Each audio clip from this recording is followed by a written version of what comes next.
ರಂಜಿತ್, ನಿನ್ನ ಮೊಬೈಲ್ ಕೊಡು. ಏನು ಡ್ಯಾಡ್, ಸಾಕ್ಷಿ ಹತ್ರ ಮಾತಾಡ್ಬೇಕಾ? ಅಲ್ಲೇ ಕಾಲ್ ಲಿಸ್ಟ್ಲಿದೆ ನೋಡಿ. ಈಗ ತಾನೇ ಅವಳ ಹತ್ರನೇ ಮಾತಾಡ್ತಿದ್ದೆ ನಾನು. ಕೇಳಿಸ್ಕೊಂಡೆ.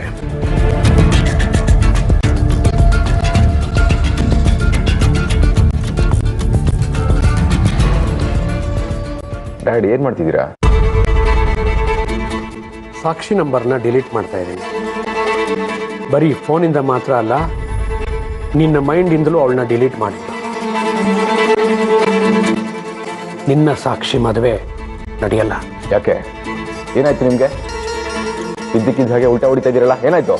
ರಂಜಿತ್, ನಾವು ಬಿಸ್ನೆಸ್ ಮಾಡೋರು. ಸೀಸನ್ಗೆ ತಕ್ಕ ಹಾಗೆ ನಾವು ಚೇಂಜ್ ಆಗಬೇಕು.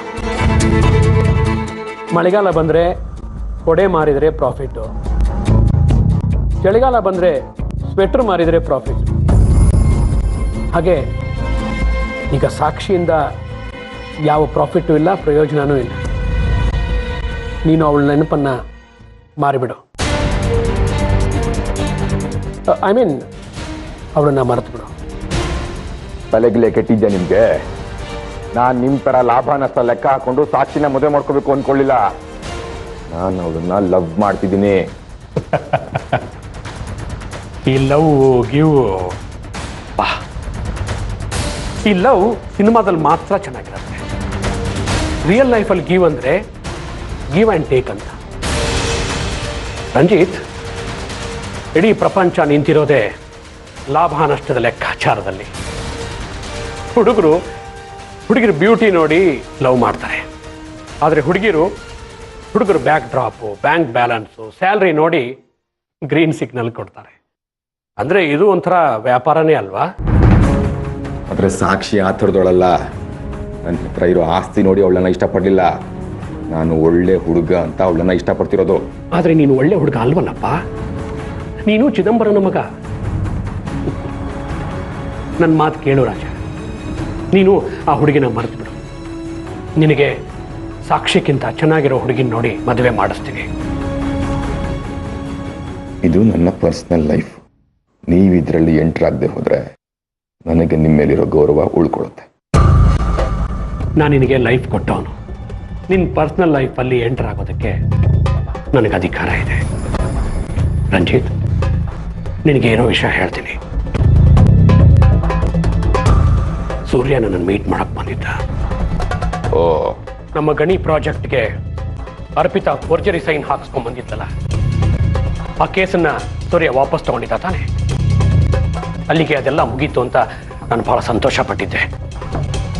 ಆದರೆ ಆ ಸೂರ್ಯ ಆ ಕೇಸನ್ನ ಓಪನ್ ಮಾಡ್ತಾ ಇದ್ದಾನೆ. ಮಾಡಿಸ್ಲಿ ಬಿಡಿ. ಹಾಗಾದ್ರೆ ಸಿಕ್ಕಾಕೊಳ್ಳೋದು ಅರ್ಪಿತಾ ನಮ್ಮ ಕೆಲಸ ಆಯ್ತಲ್ಲ. ದಡ್ಡನ್ ಥರ ಮಾತಾಡಬೇಡವ ರಂಜಿತ್. ಆ ಸೂರ್ಯನಿಗೆ ಅಷ್ಟು ಗೊತ್ತಿರಲ್ವಾ ನಾನು ನಮ್ಮ ಗಣಿಯಿಂದ 700 ಟನ್ ಕಾಪರ್ ಸಪ್ಲೈ ಮಾಡ್ತಿದ್ದೀನಿ ಅಂತ? ನೋಡು, ಬೆಲ್ಜಿಯಂ ಕಂಪ್ನಿಗೆ ನಾನು ಅಡ್ವಾನ್ಸ್ ತಗೊಂಡು ಕಮಿಟ್ ಆಗಿದ್ದೀನಿ. ಸರಿಯಾದ ಟೈಮಿಗೆ ನಾನು ಸಪ್ಲೈ ಮಾಡದೆ ಹೋದರೆ 1 to 2 ಫೈನ್ ಹಾಕಬಹುದು ಅಂತ ಅಗ್ರಿಮೆಂಟ್ ಕೂಡ ಸೈನ್ ಮಾಡಿಕೊಟ್ಟಿದ್ದೀನಿ. ನಾನೀಗ ಸಪ್ಲೈ ಮಾಡದೆ ಹೋದರೆ ನಾವು ಬೀದಿಗೆ ಬಂದ್ಬಿಡ್ತೀವಿ. ಅರ್ಥ ಮಾಡ್ಕೊ.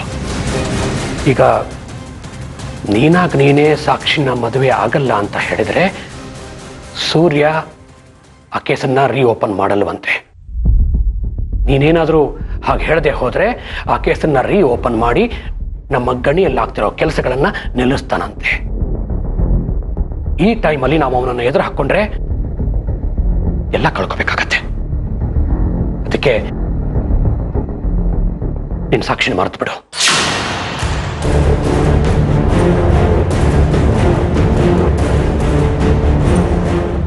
ನೀವು ಏನಾದರೂ ಹೇಳಿ, ನಾನು ಸಾಕ್ಷಿನ ಮರೆಯೋಕ್ಕಾಗಲ್ಲ. ಅವಳು ನನ್ನ ನಂಬ್ಕೊಂಡಿದ್ದಾಳೆ. ಅವಳಿಗೆ ದ್ರೋಹ ಮಾಡೋಕ್ಕಾಗಲ್ಲ. ನಾವು ಹೋಗ್ತಿರೋ ಬಸ್ ಪಂಚರ್ ಆದರೆ ಇನ್ನೊಂದು ಬಸ್ಸಲ್ಲಿ ಹೋಗ್ತೀವಿ. ಅದನ್ನ ದ್ರೋಹ ಅಂತ ಹೇಳಕ್ಕಾಗತ್ತಾ? Common sense. ಇದು ಹಾಗೇನೆ. ನಿಮಗೆ ನನ್ನ ಫೀಲಿಂಗ್ಸ್ ಅರ್ಥ ಆಗಲ್ಲ ಬಿಡಿ. ಅದನ್ನು ಅರ್ಥ ಮಾಡಿಸೋಷ್ಟು ಪೇಷನ್ಸ್ ಕೂಡ ನನಗಿಲ್ಲ. ನಿಮ್ಮ ಬಿಸ್ನೆಸ್ ಪ್ರಾಬ್ಲಮ್ಸ್ಗೆ ನನ್ನ ಸಾಕ್ಷಿ ಲವ್ನ ಲಿಂಕ್ ಮಾಡಬೇಡಿ ನೀವು. ನೀ ನನ್ನ ಮಾತು ಕೇಳದೆ ಹೋದ್ರೆ ನಾನು ತುಂಬ ಕೆಟ್ಟವನಾಗಬೇಕಾಗತ್ತೆ ನಿನ್ನ ವಿಷಯದಲ್ಲಿ.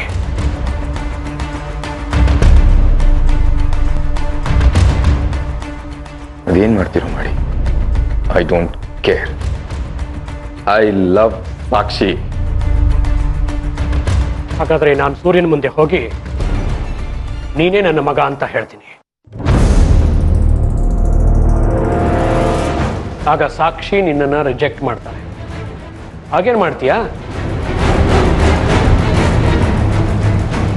ನಿರೋಷ ನಿಮ್ಮ ಸ್ವಂತ ಮಗಳು ಅಂತ ಅಮ್ಮನಿಗೆ ಹೇಳ್ತೀನಿ. ಆಗ ನೀವೇನ್ ಮಾಡ್ತೀರಾ? ನಿಮ್ಮಮ್ಮನ ಬಿಡ್ತೀನಿ. ನಾನು ಹುಡ್ತಾನೆ ಬಿಸ್ನೆಸ್ ಮನ್ ರಂಜಿತ್. ನನಗೆ ಗೊತ್ತಿರೋದು ಎರಡೇ, ಒಂದು ಪ್ರಾಫಿಟ್, ಇನ್ನೊಂದು ಲಾಸ್. ನೀನು ನಿಮ್ಮಮ್ಮ ನನ್ನ ಬಿಸ್ನೆಸ್ಗೆ ತೊಂದರೆ ಕೊಡ್ತೀರಾ ಅಥವಾ ನಿಮ್ಮಿಂದ ಲಾಸ್ ಆಗತ್ತೆ ಅಂತ ಗೊತ್ತಾದ್ರೆ ನಾನು ನಿಮ್ಮಿಬ್ಬರನ್ನೂ ಕಳ್ಕೊಳ್ಳೋದಕ್ಕೂ ಯೋಚನೆ ಮಾಡಲ್ಲ.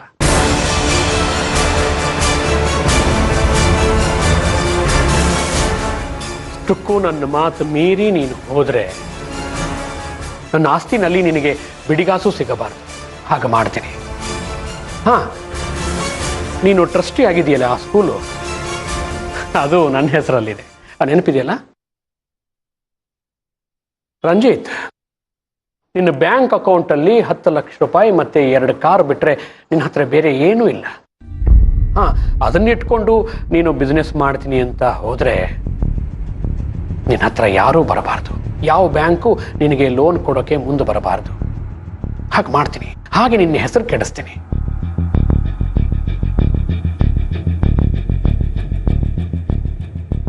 I will destroy you completely, my son. Okay? ನಾಳೆ ಒಳಗೆ ಏನು ಅಂತ ಹೇಳ್ಬಿಡು. You don't have any other choice.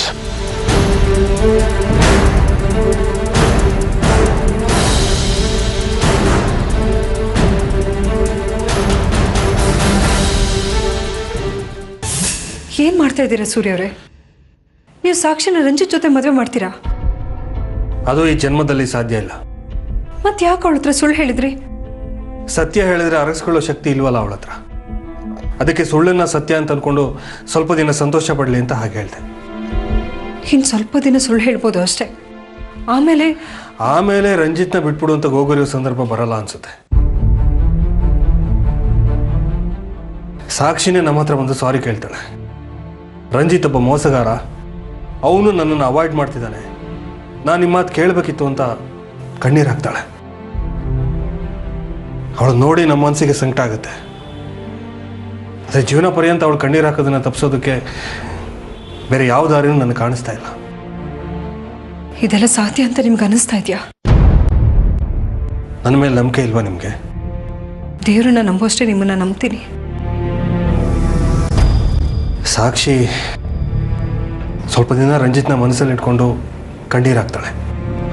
ನಾವು ಆ ಕಣ್ಣೀರನ್ನ ಒರೆಸೋಣ, ಸಮಾಧಾನ ಮಾಡೋಣ. ಆಮೇಲೆ ಕಾಲ ಎಂಥ ನೋವನ್ನು ಮರೆಸುತ್ತೆ.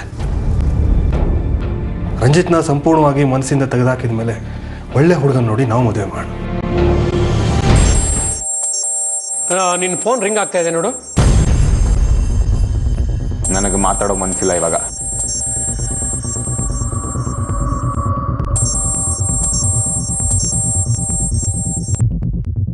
ಹಲೋ. ಹಲೋ ರಂಜಿತ್. ನಾನು ಚಿದಂಬರಂ ಮಾತಾಡ್ತಾ ಇದ್ದೀನಿ. ರಂಜಿತ್ ಇಲ್ವಾ? ಇದಾನೆ, ಒಂದು ನಿಮಿಷ ಕೊಡ್ತೀನಿ. ರಂಜಿತ್, ಸಾಕ್ಷಿ ಫೋನ್ ಮಾಡಿದ್ದಾಳೆ, ವಿಷಯ ಹೇಳ್ಬಿಡು.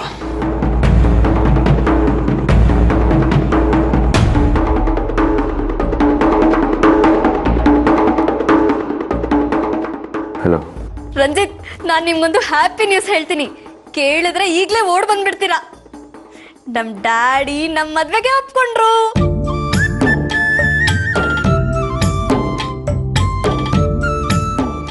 ಡ್ಯಾಡ್, ಸೂರ್ಯ ನಮ್ಮ ಮದುವೆಗೆ ಒಪ್ಕೊಂಡಂತೆ.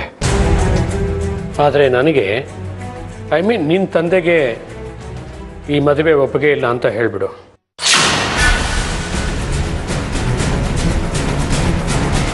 ನಾನು ಇಂಪಾರ್ಟೆಂಟ್ ಮೀಟಿಂಗ್ನಲ್ಲಿದ್ದೀನಿ, ಮತ್ತೆ ಕಾಲ್ ಮಾಡ್ತೀನಿ.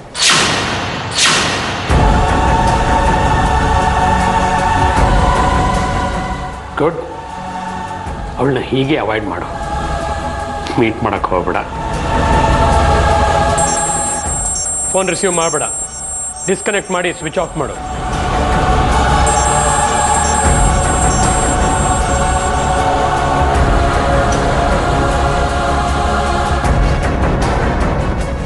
ಯಾಕೆ ಹೀಗೆ ಮಾಡ್ತಿದ್ದಾರೆ ಇವರು? ಯಾವತ್ತೂ ಹೀಗೆ ಮಾಡಿಲ್ಲ. ನನ್ನ ಸಂತೋಷ ಹಂಚ್ಕೊಳ್ಳೋಣ ಅಂತ ಫೋನ್ ಮಾಡಿದ್ರೆ ಸ್ವಿಚ್ ಆಫೇ ಮಾಡಿಬಿಟ್ರು. ಡ್ಯಾಡ್, ಸೂರ್ಯ ಮದುವೆಗೆ ಒಪ್ಕೊಂಡಿದ್ದಾನೆ. ಇಷ್ಟು ದಿವಸ ನಾವು ಕಾಯ್ತಾ ಇದ್ದಿದ್ದು ಇದಕ್ಕೆ ಅಲ್ವಾ? ಪ್ಲೀಸ್ ಒಪ್ಕೊಳ್ಳಿ. ಆದರೆ ನನ್ನ ಹತ್ರ ನೀನು ಒಪ್ಕೋಕೂಡ್ದು ಅಂತ ಹೇಳಿ ಕಳಿಸಿದ್ದಾನೆ. ಈಗ ಅವನೇ ಒಪ್ಕೊಂಡಿದ್ದಾನಲ್ಲ. ನನ್ನ ಹತ್ರ ನಿನಗೆ ನೋ ಅಂತ ಹೇಳೋಕೆ ಹೇಳಿ ಮಗಳ ಮುಂದೆ ಎಸ್ ಅಂತ ಹೇಳಿದ್ದಾನೆ. ತುಂಬ ಸೇಫ್ ಗೇಮ್ ಮಾಡ್ತಾ ಇದ್ದಾನೆ ಅವನು ರಂಜಿತ್. ತಾನು ಮಗಳ ಮುಂದೆ ಮದುವೆಗೆ ಒಪ್ಕೊಂಡು ಗ್ರೇಟ್ ಆಗಬೇಕು, ನೀನೇ ಸಾಕ್ಷಿ ಹತ್ರ ನೋ ಅಂತ ಹೇಳಿ ಅವಳ ದೃಷ್ಟಿಯಲ್ಲಿ ಕೆಟ್ಟವನಾಗಬೇಕು. ಈ ಥರ ಪ್ಲ್ಯಾನ್ ಒಂದು. ನೋಡು, ನಮ್ಮ ಕೆಲಸ ಆಗಬೇಕು ಅಂದರೆ ನೀನು ಸಾಕ್ಷಿಗೆ ನೋ ಅಂತ ಹೇಳಲೇಬೇಕು.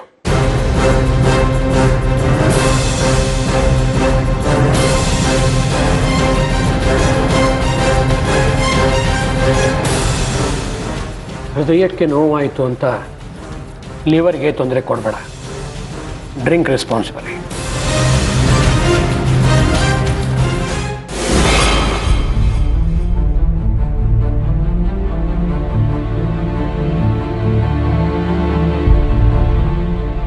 ಸಾಕ್ಷಿ, ಏನಾಯ್ತು? ರಂಜಿತ್ ಫೋನಿಗೆ ಸಿಕ್ಕಿದ್ರಾ? ಸಿಕ್ಕಿದ್ರು. ಮತ್ತೆ ಯಾಕೆ ಇಷ್ಟೆಲ್ಲ ಕೂತಿದ್ಯಾ? ಏನಂದ್ರು? ಯಾಕೇನು ಮಾತಾಡ್ತಾ ಇಲ್ಲ? ರಂಜಿತ್ ಏನಾದರೂ ಬೇಜಾರಾಗೋ ಥರ ಮಾತಾಡಿದ್ರಾ? ಇಲ್ಲ ಅಮ್ಮ, ನಮ್ಮ ಮದುವೆಗೆ ಡ್ಯಾಡಿ ಒಪ್ಪಿದ್ದಾರೆ ಅನ್ನೋ ವಿಷಯ ಕೇಳಿ ತುಂಬ ಎಕ್ಸೈಟ್ ಆಗ್ತಾರೆ ಅಂದ್ಕೊಂಡಿದ್ದೆ. ಆದರೆ ಅವರು ಆದರೆ ಏನು ಪುಟ? ಮೀಟಿಂಗ್ನಲ್ಲಿದ್ದೀನಿ, ಆಮೇಲೆ ಕಾಲ್ ಮಾಡ್ತೀನಿ ಅಂತ ಕಾಲ್ ಡಿಸ್ಕನೆಕ್ಟ್ ಮಾಡಿದ್ರು. ಅವ್ರ ಧ್ವನಿನಲ್ಲಿ ಸ್ವಲ್ಪನೂ ಸಂತೋಷನೇ ಇರಲಿಲ್ಲ. ಮೀಟಿಂಗ್ನಲ್ಲಿ ಇದ್ದಾರೆ ಅಂತ ಹೇಳಿದ್ರಲ್ಲ, ಆಮೇಲೆ ಕಾಲ್ ಮಾಡ್ತಾರೆ ಬಿಡು. ನನ್ನ ಕಾಲ್ ಅಂದರೆ ಎಂಥ ಇಂಪಾರ್ಟೆಂಟ್ ಕೆಲಸ ಇದ್ರೂ ಬಿಟ್ಟು ಮಾತಾಡ್ತಾ ಇದ್ರು. ಆದರೆ ಇವತ್ತು ಯಾಕೋ ಅವ್ರ ಧ್ವನಿಲಿ ತುಂಬ ಟೆನ್ಷನ್ ಇತ್ತು. ಏನು ಅಂತ ಕೇಳೋಣ ಅನ್ನೋ ಅಷ್ಟರಲ್ಲಿ ಸ್ವಿಚ್ ಆಫ್ ಮಾಡಿಬಿಟ್ರು. ಹೋಗ್ಲಿ ಬಿಡು ಸಾಕ್ಷಿ, ಅವರೇ ಕಾಲ್ ಮಾಡ್ತೀನಿ ಅಂತ ಹೇಳಿದಾರಲ್ಲ. ಅಕಸ್ಮಾತ್ ಅವ್ರ ಕೆಲಸದಲ್ಲಿ ಬ್ಯುಸಿಯಾಗಿ ಕಾಲ್ ಮಾಡೋದನ್ನ ಮರ್ತು ಹೋದ್ರೆ ನೀನೇ ಫೋನ್ ಮಾಡಿ ಮಾತಾಡು. ಬೇಕಾದ್ರೆ ನಾನೇ ರಂಜಿತ್ಗೆ ಆಮೇಲೆ ಫೋನ್ ಮಾಡ್ತೀನಿ. ನೀನು ಹೇಳಿದ್ದು ಅವನಿಗೆ ನಂಬಿಕೆ ಬಂದಿಲ್ಲ ಅನ್ಸುತ್ತೆ. ನಾನೇ ಫೋನ್ ಮಾಡಿ ಹೇಳಿದ್ರೆ ನಂಬಿಕೆ ಬರುತ್ತೆ. ಯಾಕೆ ನನ್ನ ಮಗಳು ಫೋನ್ನ ಕಟ್ ಮಾಡ್ತಿದ್ಯಾ, ಫೋನ್ ಸ್ವಿಚ್ ಆಫ್ ಮಾಡಿ ಯಾಕೆ ಅವಳಿಗೆ ಸತಾಯಿಸ್ತಿದ್ಯಾ ಅಂತ ನಾನೇ ಕೇಳ್ತೀನಿ. ಓಕೆನಾ? Thank you dad. ಸರಿ, ಈಗ ಬಾ, ಎಲ್ಲರೂ ಊಟ ಮಾಡೋಣ.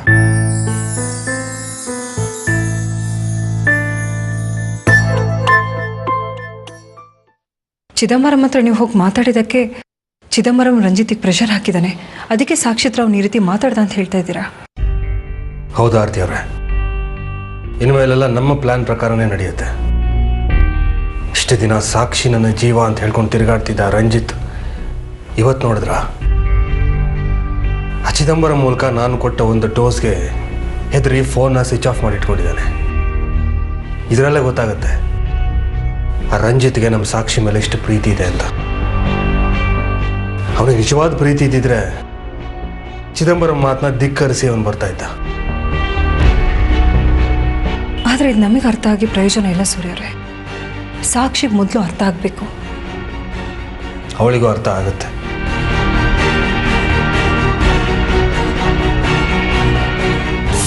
ನೀವು ಒಬ್ಬ ಮನುಷ್ಯನ ತಂದೆ ಆಗಿದ್ಕೊಂಡು ನಿಮ್ಮ ಲಾಭಕ್ಕೆ ಮಗನ ಆಸೆ ಭವಿಷ್ಯ ಎಲ್ಲ ಕಾಲಿಂದ ತುಳಿತಾ ಇದ್ದೀರಲ್ಲ, ಉದ್ಧಾರ ಆಗಲ್ಲ ನೀವು. ಇಷ್ಟೆಲ್ಲ ಮಾಡ್ತಾ ಇರೋದೇ ಉದ್ಧಾರ ಆಗೋದಕ್ಕೆ.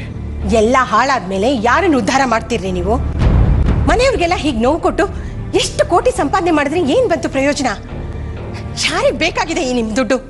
ದುಡ್ಡಿನ ಬೆಲೆ ದುಡ್ಡು ಇಲ್ದಿರೋರ ಹತ್ರ ಹೋಗಿ ಕೇಳು, ಗೊತ್ತಾಗತ್ತೆ. ಈ ಮನೆಯಲ್ಲಿ ದುಡ್ಡು ಕೊಣಿತಾ ಬಿದ್ದಿದೆಯಲ್ಲ, ಅದಕ್ಕೆ ನಿನಗೂ ನಿನ್ನ ಮಗನಿಗೆ ದುಡ್ಡಿನ ಬೆಲೆ ಗೊತ್ತಾಗ್ತಾ ಇಲ್ಲ. ನೋಡು ವೈಜಯಂತಿ, ಈ ಟೈಮಲ್ಲಿ ಸೂರ್ಯನ ನಾನು ಎದುರು ಹಾಕೊಂಡ್ರೆ ನನ್ನನ್ನು ನಾನು ಮಾರ್ಕೊಂಡ್ರು ದುಡ್ಡು ಸಿಗಬಾರ್ದು. ಹಾಗೆ ಮಾಡಿರ್ತಾನೆ ಅವನು, ಅರ್ಥ ಮಾಡ್ಕೋ. ನೋಡ್ರಿ ನೋಡ್ರಿ ರಂಜಿತ್ ಮುಖ ನೋಡ್ರಿ ಹೇಗಾಗಿದೆ ಅಂತ. ಅವನು ಸಾಕ್ಷಿ ಮೇಲೆ ತುಂಬಾ ಆಸೆ ಇಟ್ಕೊಂಡಿದ್ದಾನೆ. ಈಗ ಅವಳನ್ನ ಮದುವೆ ಮಾಡ್ಕೋಬೇಡ ಅಂತ ಹೇಳಿದ್ರೆ ಡಿಪ್ರೆಷನ್ ಕೊಟ್ಟೋಗ್ತಾನೆ. ವೈಜಯಂತಿ ಸುಮ್ಮನೆ ಇರು. ಮಗನ ಬಗ್ಗೆ ನನಗೂ ಯೋಚನೆ ಇದೆ. ಇವರಿಬ್ಬರು ಮದುವೆ ಆಗ್ಬಾರ್ದು ಅಂತ ತಾನೇ ಅವನು ಕಂಡೀಷನ್ ಹಾಕಿರೋದು. ಈಗ ಹಠಕ್ ಬಿದ್ದು ನಾವು ಮದುವೆ ಮಾಡಿದ್ರೆ ನನ್ನನ್ನ ಸರ್ವನಾಶ ಮಾಡಿ ಹಾಕ್ತಾನೆ. ಆಮೇಲೆ ರೇಷನ್ ಅಂಗಡಿ ಮುಂದೆ ಕ್ಯೂ ನಿಂತ್ಕೋಬೇಕು ಅಕ್ಕಿ ಬೇಳೆ ಸಕ್ಕರೆ ತಗೊಳ್ಳೋದಕ್ಕೆ. ಡ್ಯಾಡ್, ಸೂರ್ಯ ಅವ್ರ ಹತ್ರ ಇನ್ನೊಂದ್ಸಲ ಮಾತಾಡಿ ನೋಡಿ. ಮದುವೆ ನಿಲ್ಸೋದೊಂದು ಬಿಟ್ಟು ಬೇರೆ ಏನಾದ್ರು ದಾರಿ ಸಿಗ್ಬೋದಲ್ವಾ? ಬೇಕಾದ್ರೆ ನಾನು ಮಾತಾಡ್ತೀನಿ ಅವ್ರ ಹತ್ರ. ಏನು ಪ್ರಯೋಜನ ಆಗಲ್ಲ ರಂಜಿತ್, ಅರ್ಥ ಮಾಡ್ಕೋ. ನಿಮ್ಮಿಬ್ಬರದು ಮದುವೆ ಆಗ್ಬಾರ್ದು ಅಂತ ತಾನೇ ಅವನು ನನಗೆ ವಾರ್ನ್ ಮಾಡಿದಾನೆ. ಅಕಸ್ಮಾತ್ ಆದ್ರೆ ಗಣಿ ಕೇಸ್ನ ಓಪನ್ ಮಾಡ್ತಾನೆ. ನನಗೆ ಚಾನ್ಸ್ ತಗೊಳೋದಕ್ಕೆ ಇಷ್ಟ ಇಲ್ಲ. ನೋಡಿ, ಇಷ್ಟೆಲ್ಲ ಆದ್ಮೇಲೂ ರಂಜಿತ್ ಸಾಕ್ಷಿ ಮದುವೆ ಆದ್ರೆ ಏನಾಗಬಹುದು? ಆ ಸೂರ್ಯ ನಿಮ್ಮ ಮೈನಿಂಗ್ ಪ್ರಾಜೆಕ್ಟ್ ನ ಆಗದೆ ಇರೋ ಹಾಗೆ ನಿಲ್ಲಿಸ್ತಾನೆ. ಅಷ್ಟೇ ತಾನೇ, ನಿಲ್ಲಿಸ್ಲಿ ಬಿಡಿ. ನಿಲ್ಲಿಸ್ಲಿ ಬಿಡಿ. ಅದು ನಿಂತ್ರೆ ನಾನು ಅಗ್ರಿಮೆಂಟ್ ಮಾಡ್ಕೊಂಡಿರೋ ಕಂಪನಿಗೆ ಡಬಲ್ ದ ಅಮೌಂಟ್ ಪೆನಾಲ್ಟಿ ಕಟ್ಟಬೇಕಾಗತ್ತೆ.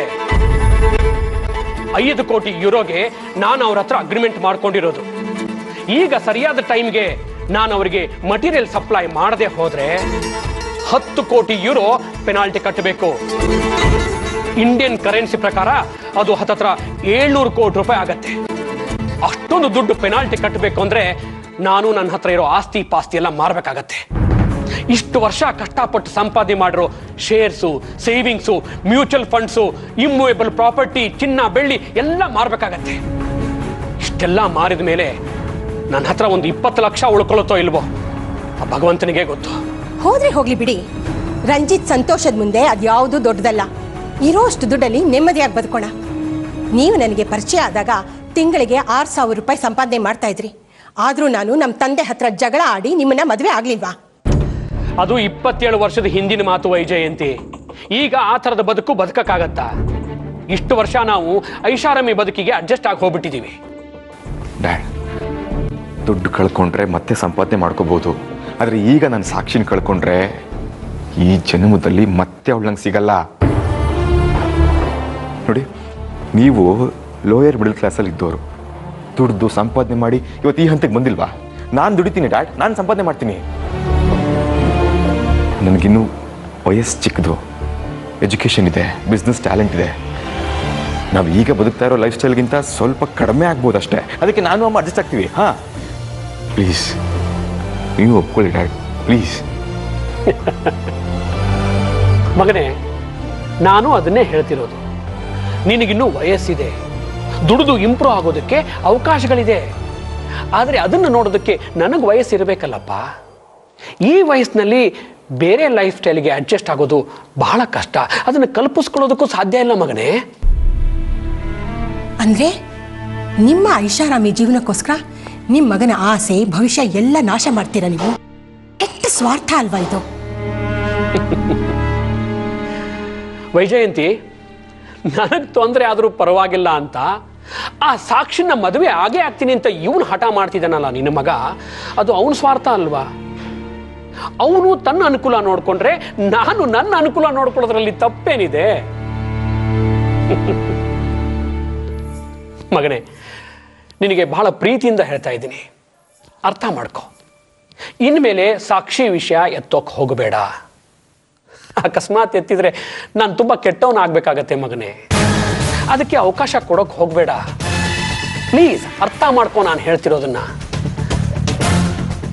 ಹೀಗೆ ಫೋನ್ ಮಾಡಿ ನಾನು ನಿನ್ನ ಮದುವೆ ಆಗೋಕ್ಕಾಗಲ್ಲ ಅಂತ ಹೇಳಿಬಿಡು. ನನಗೆ ನಿನ್ನ ಮೇಲೆ ತುಂಬ ಪ್ರೀತಿ ಇದೆ ಕಣೋ.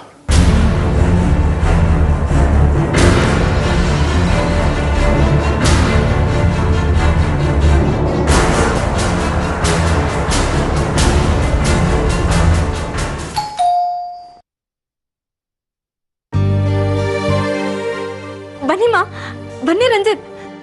ಡ್ಯಾಡ್, ಡ್ಯಾಡ್ ಬನ್ನಿ.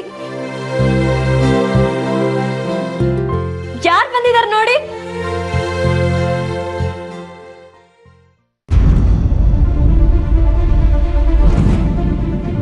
ನಮಸ್ಕಾರ. ನಮಸ್ಕಾರ.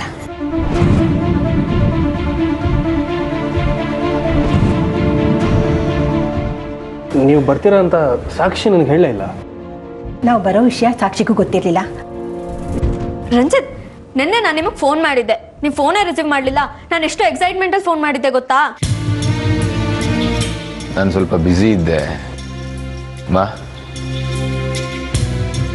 ನೀವು ಮಾತಾಡ್ತಾ ಇರಿ, ನಾನು ಕುಡಿಯೋದಕ್ಕೆ ಯಾವ್ದೋ ತೊಗೊಂಡು ಬರ್ತೀನಿ. ಇರಲಿ ಬಿಡಿ ಗಾಯತ್ರಿ ಅವರೇ, ತೊಂದರೆ ತಗೋಬೇಡಿ. ಸೂರ್ಯ ಅವರೇ, ನೀವು ಸಾಕ್ಷಿ ಮತ್ತೆ ರಂಜಿತ್ ಮದುವೆಗೆ ಒಪ್ಕೊಂಡಿದ್ದೀರಂತೆ. ವಿಷಯ ಕೇಳಿ ನಮಗೆ ತುಂಬ ಸಂತೋಷ ಆಯಿತು. ಓಹೋ, ಸಾಹೇಬ್ರು ತಮ್ಮ ತಾಯಿ ಜೊತೆ ನಮ್ಮ ಮನೆಗೆ ಬಂದು ಓಕೆ ಅಂತ ಹೇಳಿ ಸರ್ಪ್ರೈಸ್ ಕೊಡ್ಬೇಕು ಅಂತನಾ? ಅಮ್ಮ ಪ್ಲೀಸ್ ಓಕೆ ಅಂತ ಬೇಗ ಹೇಳ್ಬಿಡಿ. ಈ ದಿನಕ್ಕೋಸ್ಕರ ನಾನು ರಂಜಿತ್ ಎಷ್ಟು ತಿಂಗಳಿಂದ ವೇಟ್ ಮಾಡಿದ್ದೀವಿ ಗೊತ್ತಾ ಅಲ್ವಾ ರಂಜಿತ್?